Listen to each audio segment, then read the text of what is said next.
Ujú. Bueno, hola, buenas tardes. Soy el doctor Cristian Sucasaca Rodríguez. Me han encargado de realizar una charla el día de hoy sobre la hipertensión arterial, ¿no? Bueno, vamos a comenzar.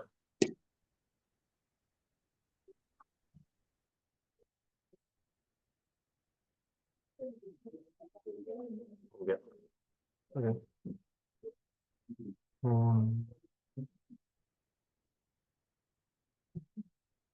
Listo. Entonces, lo que vamos a tratar hoy día en los 15 minutos que tenemos es hablar dos cosas puntuales, ¿no? La actualización última de la Guía Europea de Hipertensión Pulmonar de este año, salió hace unos meses, en el que por primera vez se desarrolla una estrategia que se llama el Plan Master, ¿no? Tiene algunos puntos. Y la segunda parte, el manejo de la hipertensión en la emergencia, ¿no? Dos puntos importantes. El paciente crónico en la guía, el Plus Master, y la emergencia hipertensiva. Bueno, básicamente me estoy basando en esta guía que está aquí, ¿no? Para los que deseen. Entonces, lo que nos dice la última guía es estandarizar el tratamiento, ¿no? Y el manejo. Si un paciente se va a un centro de salud o a otro, el tratamiento debería estar estandarizado, ¿no? Basado no en esta guía. Entonces se basa del acrónimo MASTER, que significa M de medida, ¿no? Que podría ser el diagnóstico, la A de análisis o enfoque del paciente, ¿no? Como en inglés el assessment, la ST de seleccionar la terapia adecuada y finalmente evaluar la respuesta de la terapia, ¿no? Son las siglas de este circuito que en realidad se realiza en todas las enfermedades, ¿no? Se diagnostica, se piden análisis, se selecciona la terapia y se evalúa la respuesta, ¿no? Básicamente lo han organizado como el acrónimo MASTER. Entonces, yendo a la M, que es la primera parte que deberíamos hacer, es realizar una adecuada medida de la presión, ¿no? Un diagnóstico correcto. Tenemos tres instrumentos para realizar el diagnóstico. Uno, la medida en oficina, es decir, en el consultorio, que es lo que realizamos usualmente, ¿no? Con terciómetros calibrados, al paciente tranquilo, sentado, como ya sabemos, con la presión más de 140/90, pues ya es elevada, ¿no? ¿Qué es lo que se realiza usualmente? El equipo tiene que estar calibrado, se tienen que tener algunas condiciones, ¿no? Por ejemplo, el paciente no debe haber fumado, no debería haber tomado café, comida en los 30 minutos previos, ¿no? Y debería estar por lo menos 3 a 5 minutos sentado y relajado. Entonces, demora realizar eso, ¿no? Pero se debería hacer así. La postura, ¿no? Debe ser un paciente sentado en la mesa, con las piernas rectas, la espalda recta, ¿no? El brazalete que se pone en el brazo a nivel del corazón y demás condiciones que ya podemos verlo más adelante, ¿no? Ya, sin embargo, ya se realiza, todos sabemos hacer esto y debemos hacerlo bien. La relevancia, bueno, eso es importante porque en todo lugar hay un tensiómetro, lo podemos usar y es fácil de diagnóstico. Sin embargo, hay otras modalidades de diagnóstico, por ejemplo, la medida domiciliaria, ¿no? El paciente se compra la maquinita, esa que le toma la presión, y puede usarlo en su casa, ¿no? Las ventajas, que no hay ninguna, eh, digamos, no hay esto de la presión alta, ¿no? Por el miedo, la ansiedad de estar en un hospital, el paciente está tranquilo en la casa, ¿no? Así que las medidas se pueden realizar, ¿no? Deberían realizarse todos los días antes de ir al consultorio, por ejemplo, apuntar la medida. Los objetivos para considerar como presión alta no son tan altos como el 140/90, sino son diferentes, ¿no? 145/85. Y finalmente lo que ha revolucionado el manejo, el tratamiento del diagnóstico de la presión alta es el MAPA, que es esta última modalidad, ¿no? El MAPA es un dispositivo para el monitoreo ambulatorio de la presión arterial. El paciente lo usa 24 horas y podemos tener la presión a lo largo del día, tanto en el día y su ventaja en la noche. La relación con los síntomas es muy útil, ¿no? Es lo que se ha realizado, lo que, digamos, ha cambiado el manejo y el diagnóstico de la presión alta, ¿no? Nosotros, por supuesto, lo tenemos, en el hospital lamentablemente no hay, pero podemos realizarlo. Entonces, como es un dispositivo nuevo, ¿no? Digamos, ha mejorado el diagnóstico, tenemos condiciones, ¿no? La guía nos menciona esto, eh, la guía inglesa, americana, recomiendan usarlo en todas estas condiciones, ¿no? En resumen, se puede usar en cualquier momento. para el diagnóstico, para el tratamiento, para el manejo, para buscar la relación con síntomas en hipertensión secundaria. Se puede usar en pacientes que toman tratamiento para mejorar, aumentar o disminuir el tratamiento, si hay ansiedad, en todo el espectro, ¿no? De la enfermedad hipertensiva. Es decir, si viene un paciente hipertenso y puede pagarlo, lo mejor es realizarle un mapa, ¿no? Tanto para el diagnóstico como el tratamiento y el seguimiento, en cualquier momento, ¿no? Ok, entonces dicho esto, cuando realizamos el análisis, seguimos con área de análisis, tenemos que hacer una buena historia, ¿no? Detallar, básicamente buscar causas secundarias, y si es así, referirlo, ¿no? Buscar síntomas de cardiomopatía hipertrófica, que haya tenido un stroke, antecedentes de hipertensión secundaria o sospecha de esta. Tenemos que hacer un buen examen físico, ¿no? Y buscar otras cosas, ¿no? La idea es que la primera consulta debe demorar para hacer todo esto. Exámenes de laboratorio, que lo tenemos en todo lado, ¿no? Perfil renal, hepático, lipídico, siempre buscar diabetes con la glucosa. Y un análisis de orina para ver albuminuria, ¿no? O microalbuminuria. A veces puede ser útil un electrocardiograma. Eso es lo básico. En todo lugar podemos hacerlo y tenemos eh, el equipamiento para hacerlo. Sin embargo, tenemos que determinar si a veces se necesita algo más, ¿no? Una ecocardiografía, una resonancia, una tomografía, depende de la disponibilidad. Tal vez una ecografía de carótidas, un fondo de ojo, ¿no? Si el paciente lo necesitara. Pero lo importante, ¿cuándo referir al especialista? ¿No? Cuando la presión está mal controlada, ¿no? O cuando necesita muchos medicamentos para controlarlo, básicamente. O cuando es gestante, ¿no? O a criterio del clínico, ¿no? Cuando se piensa que es una hipertensión secundaria. Si no es así, lo pueden manejar en primer nivel. Si fuera, si no puede ser manejado, lo refieren al hospital, ¿no? Pero cuando al especialista en el hospital en emergencia, solo en el caso de una emergencia hipertensiva. Un paciente con una presión muy elevada, con síntomas, ¿no? Claros de daño de órgano diario, ¿no? No hay mucha duda sobre esto. Acá están los análisis básicos, hemoglobina, perfil lipídico, la función renal y siempre un examen de orina para ver la microalbuminuria. Tenemos que descartar siempre las causas secundarias, tenerlas siempre en mente, o al menos sospecharlas, ¿no? Si vemos hipertensión en un niñito de 1 a 12 años, o de 3 a 18 años, un adolescente, pues no es una hipertensión idiopática, ¿no? Sino hay que buscar coartación de aorta, síndromes aórticos, tal vez enfermedad renal, o renovascular, ¿no? O algún desorden genético si tiene rasgos, ¿no? Y en personas de mediana edad, pues es poco habitual que debuten con presión alta, a no ser que sea, hay el antecedente, hay que buscar igual, ¿no? Cushing, feocromocitoma, otras enfermedades, ¿no? Siempre hay que estar y sospecharlas. Cuando ya tenemos el diagnóstico, usualmente no hay un motivo, no hay, perdón, eh, un diagnóstico claro, ¿no? En ninguna guía, estamos en pleno 2024, en ningún lado nos dice cómo es el diagnóstico. Sin embargo, recomienda que se debería, ante la sospecha, se debería tomar la presión, por lo menos tener 3, 4 medidas en diferentes momentos con la presión alta para poder hacer un diagnóstico, ¿no? Sin embargo, no hay un consenso sobre eso.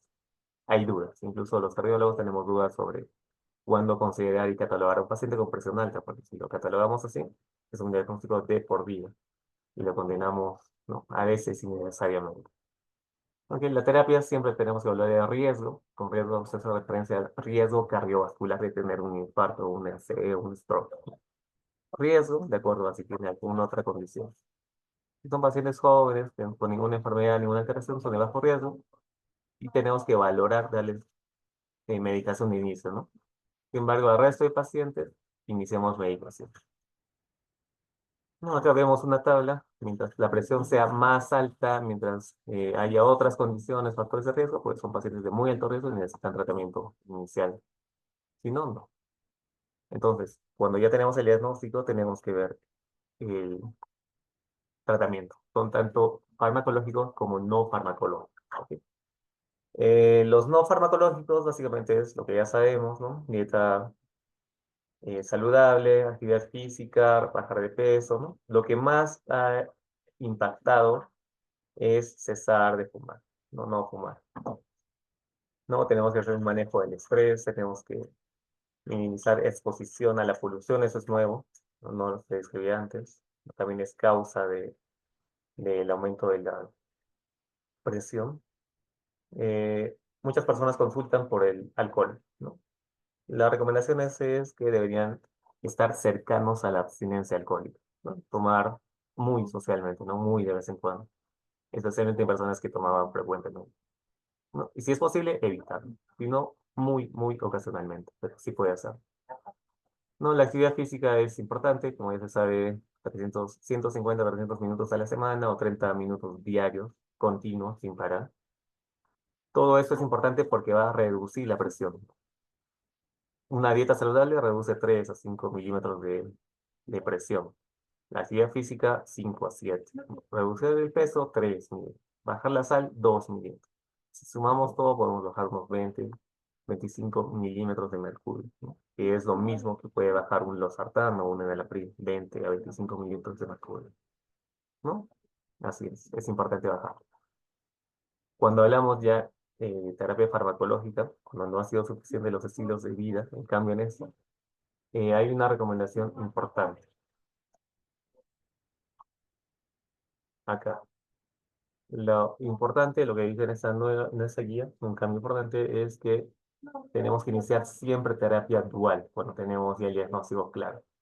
Con dual me refiero a dos medicamentos, siempre un IECA UNARA más un calcio antagonista o directo.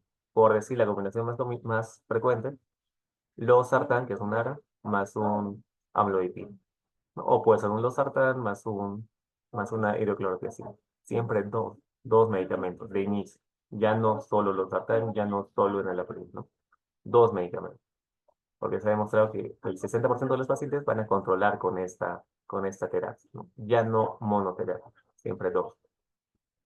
Puede ser cualquiera de las opciones, de acuerdo a la farmacología de los medicamentos, ¿no? Algunos de ellos no van a responder y ahí ya le llamamos hipertensión resistente, ¿no? Cuando hay resistencia a los tres medicamentos principales. Yecara, calcio antagonista y DRE.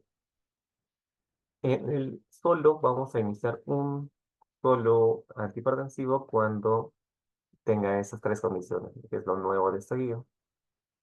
Por ejemplo, pacientes que tienen presión alta, pero no es tan alta, ¿no? Está ahí por 141, 142, está alta, pero no es mucho. No necesita dos medicamentos, solo uno. Cuando son personas que tienen mucho riesgo cardiovascular, ¿no? Y personas frágiles, ¿no? Los ancianos, por ejemplo, frágiles de 90 años que toman su metformina, sus vitaminas, sus 10, 15 pastillas al día, darle bastantes medicamentos no es lo ideal, ¿no? Y además que pueden confundir las dosis, pueden evitar tomar algunas pastillas y puede haber interacciones entre medicamentos.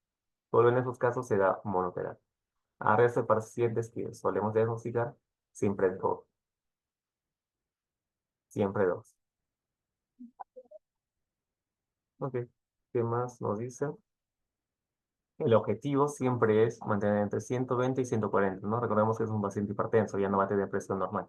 No tenemos que tener presiones de 100, de 90, no. Tienen que estar entre 120 y 140. Es el objetivo de la presión sistólica, ¿no? La presión diastólica entre 70 y 80 es el objetivo. No menos, porque son pacientes que tienen ya un remodelado de la vasculatura y de diferentes partes del cuerpo, ¿no? El objetivo siempre es un poquito mayor. La presión arterial media no será 65, será 80 más o menos, ¿no? La presión tiene que estar un poquito más alta en pacientes mayores, ¿no? Si tenemos 141, 140 de presión en un anciano de 80 años, pues es normal. No hay que bajarlo más, no hay que darle más pastillas, ni más dosis. ¿Y qué hay de los pacientes ancianos? ¿No? Con la mayoría de los pacientes, pues en ellos hay que tener mucho cuidado. Nos dicen que sí o sí se inicia tratamiento cuando la presión sistólica es más de 160, ¿no? Porque es permisivo tener presiones elevadas en ellos. Con 160 o más, sí, iniciamos tratamiento farmacológico. Entre 140 y 160, pues ya depende, ¿no? Si hay síntomas, si hay molestias. Si no, no. O si reniega mucho, si hay condiciones que le van a elevar la presión. Si no es así, más de 160 ya terapia. Si no, podemos considerarlo, depende del médico, ¿no? El objetivo no es tenerlo tan baja, ¿no? Por ejemplo, una presión sistólica de 140 a 150 está bien en un adulto, ¿no? Recuerda, 149 está bien, 145 está bien la presión sistólica. No tenemos que darle más pastillas para bajarla. No es más, bajar la presión mucho ya es contraproducente porque produce problemas del flujo sanguíneo a nivel cardiovascular de las coronarias y cerebral. Por eso que tenemos que ser más permisivos con la presión en pacientes ancianos, ¿no? Y siempre, como ya decía, considerar la monoterapia. Tenemos que evaluar la respuesta, ¿no? Que es la última parte del acrónimo MASTER, la R de evaluar respuesta.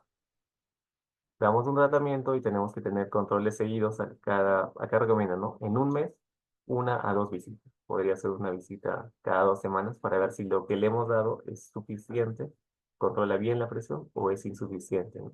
O al contrario, es mucha dosis para él, tenemos que revisarlo al inicio, ¿no? Los primeros 3 meses del diagnóstico, controles frecuentes. Entre los 3 meses y el año del diagnóstico, pues controles más espaciados, podría ser uno o dos o un control cada 1 o 2 meses, ¿no? Revisar la terapia siempre, ver los resultados de sangre, corregir todo lo demás, colesterol, glucosa.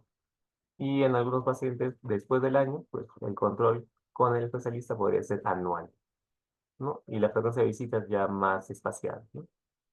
Lo importante es que los primeros 3 meses tenemos que tener adecuado control, adecuado seguimiento para saber cuál es la dosis óptima del paciente, ¿no? Ver si es mucho o poco y modificarlo. Siempre una actitud este, proactiva. Hasta ahí lo nuevo de la guía, ¿no? Tenemos que seguir el acrónimo MASTA, tenemos que estar al tanto de la presión, iniciar siempre con doble antihipertensivo y si es posible leer los acápites pequeños de la guía, ¿no? Ahora, segundo punto que quería tratar es en la emergencia, ¿no? Primero, decir que si bien las guías no han cambiado, y hay bastantes artículos, este es un artículo de hace una semana, un par de semanas de este mes, en el que ya comienzan a cambiar algo que teníamos establecido, que es la crisis hipertensiva, ¿no? O la urgencia hipertensiva. Son palabras que confunden al paciente, que a veces a médicos que no están muy familiarizados pueden confundir, ¿no? Y pueden desencadenar actuares o actuaciones o respuestas que no son las adecuadas. Entonces, ya no se debería usar el término de crisis de urgencia, ¿no? Porque confunde. Deberíamos usar solo emergencia, y si no hay una emergencia, simplemente presión alta, nada más. ¿No? Este es el algoritmo que menciona. La presión elevada son pacientes que tienen más de 140/90, ¿no? Acá le ponen 130/80, pero está bien. Entonces, si está elevada, pero no está tan alto como 180/110, pues no pasa nada, ¿no? Es un paciente con presión elevada, sintomática, nada. Hay que darle su pastillita, modificar su pastilla a diario, ¿no? No hay problema. Pero si la presión está elevada, más de 140/90, pero es muy elevada, la sistólica más de 180, a lo que antes llamábamos crisis hipertensiva, pues ya cambia de nombre, ya no se llama crisis hipertensiva, sino se llama elevación de la presión marcadamente elevada, ¿no? O presión alta marcadamente elevada. Ese es el término, no confundirlo con crisis. Entonces, cuando es así, cuando la presión está muy alta, más de 180 la sistólica, tenemos que buscar el daño de órgano, ¿no? Cuando hay daño, pues es una emergencia, si se mantiene, es emergencia, ¿no? Tenemos que actuar rápido, de verdad es una emergencia. Si no hay daño de órgano diana, pues a lo que antes llamábamos urgencia, sin daño, ya no lo llamamos urgencia, lo llamamos como una elevación marcada de la presión, pero en un paciente asintomático, porque no hay emergencia, ¿no? Entonces, las definiciones nuevas son emergencia hipertensiva y elevación de la presión marcadamente elevada o elevada, nada más, ¿no? Se queda con emergencia, para no confundir una urgencia. ¿Esto por qué? Porque el manejo es diferente. Solo la emergencia amerita manejo de emergencia. Medicamentos endovenosos, hospitalización, monitoreo de NUCI, trata las otras consecuencias de la emergencia. Mientras no sea emergencia, no amerita endovenoso, no amerita hospitalizarlo, tenemos que hacer controles frecuentes, sí, y todo puede ser controlado por vía oral, ¿no? Una crisis, a lo que antes llamábamos crisis o antes llamábamos urgencia, pues no amerita un tratamiento endovenoso. Hay muchos factores que hacen que un paciente hipertenso tenga una elevación marcada, una emergencia o una presión elevada, ¿no? Puede ser que ya no tomaba las pastillas, que ha cambiado de lugar, que ahora trabaja y hace fuerza, que ya no duerme bien, que tiene una enfermedad aguda, ¿no? Mental o física, demás. Siempre hay que buscar la causa para corregir. No es solo tratar la presión, hay que buscar la causa y corregir. No, igual este cuadro nos dice, si la presión es muy alta, buscar daño de órgano blanco. Cuando tenemos un paciente hospitalizado en la emergencia y es un manejo hospitalario, tenemos que buscar la causa, identificar la causa y modificarla, corregirla, ¿no? Y de pasadita, bajar la presión, ¿no? Eh, bueno, cuando ya está realizado el tratamiento, tenemos que hacer un seguimiento estrecho al paciente, ¿no? Ver medidas no farmacológicas para evitar nuevamente una inestabilidad y monitorizarlo, ¿no? Básicamente, cuando hablamos de emergencia hipertensiva, tenemos que ver, y esa es la diapositiva final, como penúltima, el daño de órgano, ¿no? Si hay una presión muy alta, tenemos que buscar todo eso que está en este cuadro. Lo que más nos importa es el cerebro, ¿no? Que no se trate de una encefalopatía hipertensiva o un stroke, que sería lo más catastrófico, ¿no? De todas las complicaciones. Si es un stroke o es una hemorragia cerebral, no se ve hemorrágico, pues si tenemos objetivos claros, el manejo es netamente hospitalario por un especialista, tenemos que bajar la presión de 20 a 25 milímetros, siempre es medicación endovenosa, ¿no? De alta potencia, la de talón, nitocruciato, nitroglicerina. ¿No? Si hay un problema con disección aórtica, también tenemos que bajar la presión, es inmediato, hay medicación para hacerlo. Si hay retinopatía hipertensiva, pues no hay mucho que hacer y el daño está hecho. Si hay injuria renal, ya sea aguda o microangiopatía traumática, pues también tenemos que bajar la presión inmediatamente con los medicamentos que ya hemos mencionado. Y si hay una falla cardíaca, un edema pulmonar, un EAP o un SICA, pues el tratamiento también es oportuno, ¿no? Hay muchos medicamentos, eso lo podemos hacer en el hospital, se hace en el hospital y necesita evaluación hospitalaria, ¿no? De emergencia. Si no tenemos ninguna de esas condiciones, daño cardíaco, renal, ojo, arterias o cerebro, no es una emergencia, es simplemente una elevación marcada de presión y se puede manejar en un centro de salud con seguimiento oportuno, siempre por vía oral. No, no hay necesidad de iniciar medicación endovenosa en un paciente que no tiene una emergencia. Bueno, finalmente las conclusiones, ¿no? Para terminar. Eh, la nueva guía nos dice que tenemos que seguir la estrategia o el plan máster, ¿no? Para estandarizar y tener claro qué se hace con un paciente que se diagnostica con hipertensión arterial, ¿no? Porque esta estrategia estandariza el diagnóstico y el tratamiento del paciente hipertenso. Es importante usar las técnicas adecuadas para medir la presión con instrumentos calibrados. Aquí, una capite, el mapa es el instrumento que ha revolucionado el manejo, el diagnóstico, el tratamiento, el seguimiento, la asociación con síntomas, la valoración durante la noche de la presión arterial. Todo paciente necesitaría un mapa, ¿no? Nosotros contamos con eso y podemos realizarlo.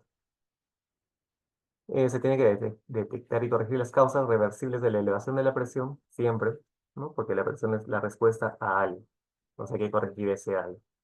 Fiebre, dolor, apendicitis, mil cosas, ¿no? Tenemos que corregirlo y bajar la presión. ¿No? El uso de antihipertensivos endovenosos pues, no está respaldado por la evidencia, ¿no? En ausencia de una emergencia. Si no es emergencia, no se usa endovenoso. Es más, en algunas veces puede producir más daño o aumentar la mortalidad en esos pacientes que están hospitalizados, ¿no? El uso de medicamentos endovenosos es muy estricto, muy riguroso, tiene efectos adversos, por supuesto. Solo se usa en pacientes con emergencia, ¿no? Y la emergencia hipertensiva, pues, requiere un tratamiento inmediato y agudo, siempre medicación endovenosa, si es posible en UCI, monitorizado, ¿no? Y lo que nos dicen es que es necesario investigar más investigaciones para decidir la intensificación de la terapia en pacientes hospitalizados, ¿no? Bueno, ese es un punto aparte. Bueno, eso sería todo. Si hay alguna duda, pregunta, podrían hacerla.